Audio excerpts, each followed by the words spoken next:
tayo. Alam natin bangus niluto ko sa toyo.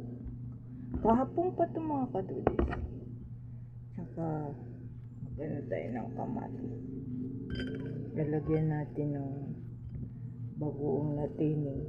Yung tining po mga kadudis, ginisa ko para magkalasa. Para hindi puro alat. Kadudis. Isang kamatis. Saka yung ginisa ko tining. Yung nakita nyo mga kadudis. Ayaw nilang kumain. Yung gusto ko kumain ng tinapay ako.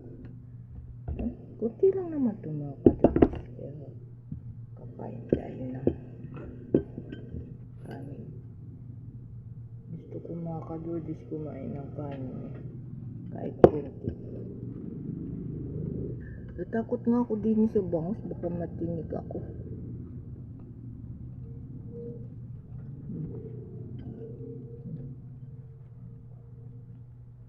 Niluto ko sa nilagyan ko carrots. Yun na lang mga kadudis, yung carrots ang iulam natin at baka matinik tayo.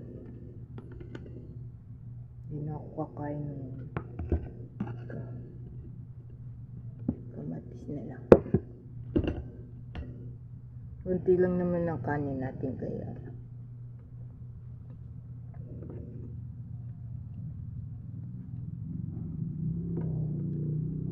kain po tayo mga kadudis. Ulam natin tinuyo ang bangus. Lagyan ko ng carrots para maganda. Puro isda ang ulam natin uli mga kadudis. Alam lubay ang patiyo ni Taytay Ginisa ko kanina mga kadudis. Bagoong na tining.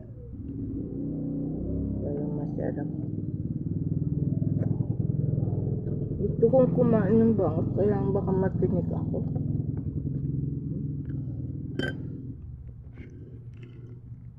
Mukha niya nito pinagtatanggal ako ng buso ko. Gabi na mga kadudis, baka matinig tayo.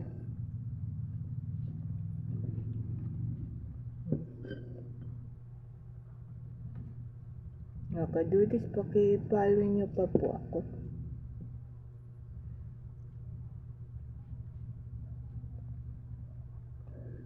Salamat po sa panonood.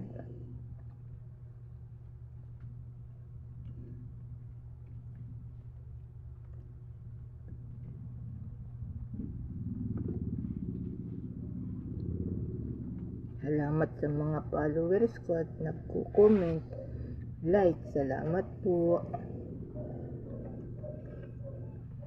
Yung nabili naming bigas mga kadudis, parang anong gawain ko sa tubig malata.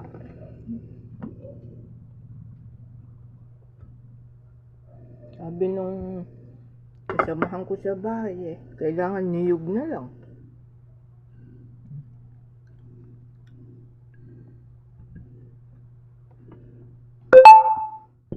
Pero pag may kamatis mga kadudis.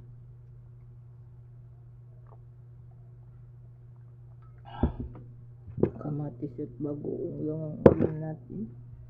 Bagoong na tining mga kadudis. Natakot ako sa bangus pag tinig tayo.